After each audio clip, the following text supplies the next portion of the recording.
स्वागत है हमारे आज के वीडियो में।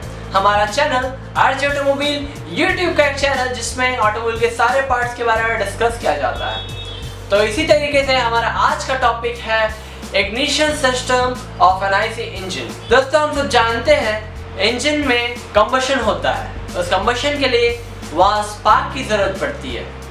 तो वह स्पार्क कैसे जनरेट होता है? तो इसका बेसिक आंसर होता है कि बैटरी से जनरेट होता है। वहाँ गाड़ियों में बैटरी लगी होती है, उसके थ्रू चार्ज आता है और वहाँ पे स्पार्क जनरेट होता है, कंबशन होता है। बट गाइस, क्या आपने यह सोचा है कि बैटरी में तो सिर्फ 12 वोल्ट का या 24 वोल्ट के करंट पैदा होते हैं?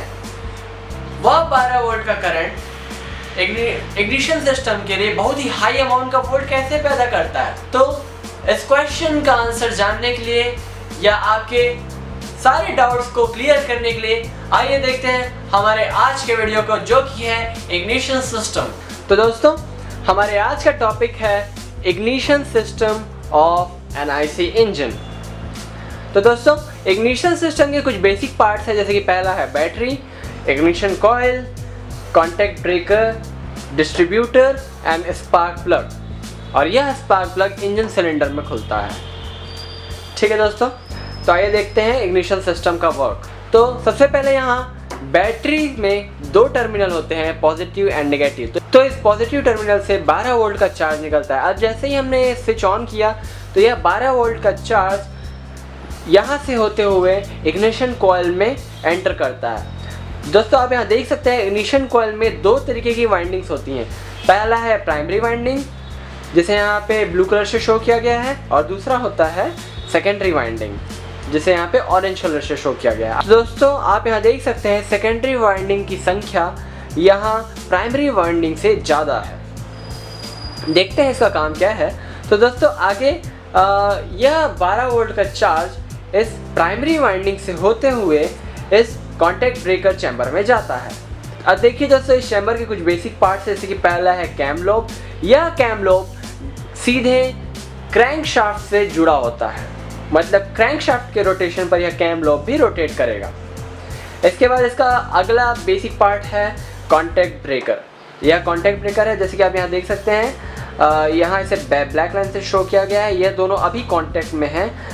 ये जैसे ही ऊपर जाएगा यह डिस्कनेक्ट हो जाएगा।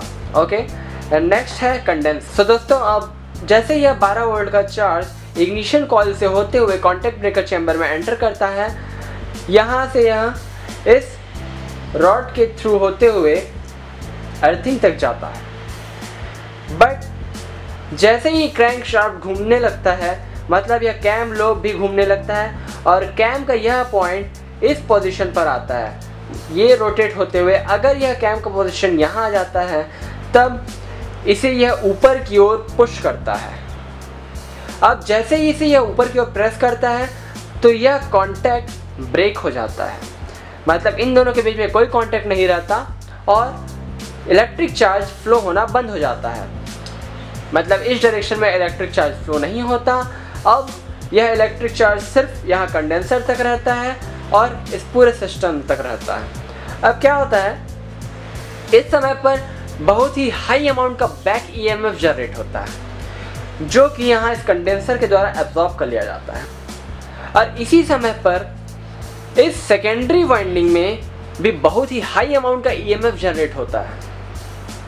अब चूंकि यहाँ सेकेंडरी वाइंडिंग बहुत ही ज़्यादा है as compare to the primary winding in numbers, so यहाँ पे बहुत ही हाई अमाउंट का वोल्ट जनरेट होता है।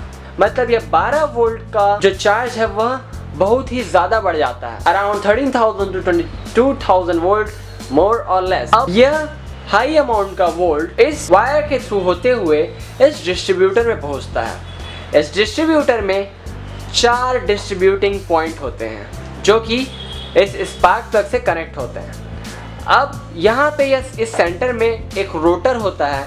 ये इस रोटर को ही अपन इलेक्ट्रिसिटी प्रोवाइड करते हैं, और यह रोटर घूमते रहता है। जैसे ही यह रोटर किसी डिस्ट्रीब्यूटर पॉइंट के कांटेक्ट में आता है, उस समय पर इलेक्ट्रिसिटी, जो कि बहुत ही हाई अमाउंट की होती है, वह इस प्लेट से या इस रोटर से एयर के थ्रू होते हुए इन डिस्ट्रीब्यूटर पॉइंट्स में चला जाता है और फिर उसे स्पार्क प्लग को दे दिया जाता है। जैसे कि यह रोटेट हो रहा है और यह यहाँ पहुँच जाता है।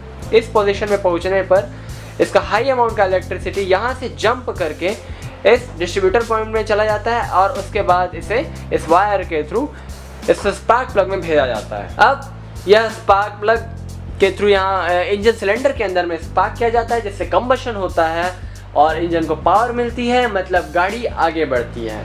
तो दोस्तों इसी तरीके से यह रोटर रोटेट होने लगता है और इन चारों डिस्ट्रीब्यूटर पॉइंट्स में इलेक्ट्रिसिटी डिस्ट्रीब्यूट करता है। जैसे कि अगर यहाँ पे 4 सिलेंडर इंजन है तो यहाँ पे 4 डिस्ट्रीब्यूटर पॉइंट, अगर यह 4 सिलेंडर इंजन है तो यहाँ 4 डिस्ट्रीब्यूटर पॉइंट्स होंगे। जैसे कि मैंने यहाँ पे 4 सिलेंडर इंजन लेकर चला है, अगर वहाँ पे 3 सिलेंडर पॉइंट्स होंगे तो 3 डिस्ट्रीब्यूटर पॉइंट्स होंगे और ठीक उसी तरीके से स्पार्क प्लग भी वेरी करेगा। तो दोस्तों यह था ignition system of an IC engine. तो धन्यवाद दोस्तों हमारे आज के वीडियो को देखने के लिए। इग्निशन सिस्टम दोस्तों मैं आपको कुछ बताना चाहता हूँ। एक्चुअली इस इग्निशन सिस्टम की ज़रूरत सिर्फ गैसोलीन इंजन में पड़ती है, डीजल इंजन में इसकी ज़रूरत नहीं पड़ती, क्योंकि जब वहाँ एयर फ्यूल मिक्सचर को कंप्रेस किया जाता है तो वहाँ पे इसका कंप्रेशन रेशियो बहुत ज़्यादा होता है। तो हाई कंप्रेशन रेशियो के कारण कंप्रेस होते वह खुद सेल्फ इग्नाइट हो जाता है और वहाँ कंबशन हो जाता है, मतलब वहाँ पे स्पार्क प्लग की ज़रूरत नहीं पड़ती है। तो इसीलिए इस इग्निशन सिस्टम को सिर्फ गैसोलीन इंजन में यूज़ किया जाता है। तो दोस्तों यदि आपको हमारा आज का वीडियो पसंद आया तो हमें एक बिग फैट थम्स अप देना ना भूलें। इस वीडियो को अपने दोस्तों को शेयर करें ताकि वो भी इग्निशन सिस्टम के बारे में जान सके और हमारे चैनल को सब्सक्राइब करना ना भूलें। और दोस्तों यदि आपको किसी भी टॉपिक के बारे में वीडियो चाहिए तो नीचे कमेंट सेक्शन में कमेंट जरूर करें। याद रखें हम आपके सारे कमेंट्स को पढ़ते हैं और उनका रिप्लाई जरूर करेंगे।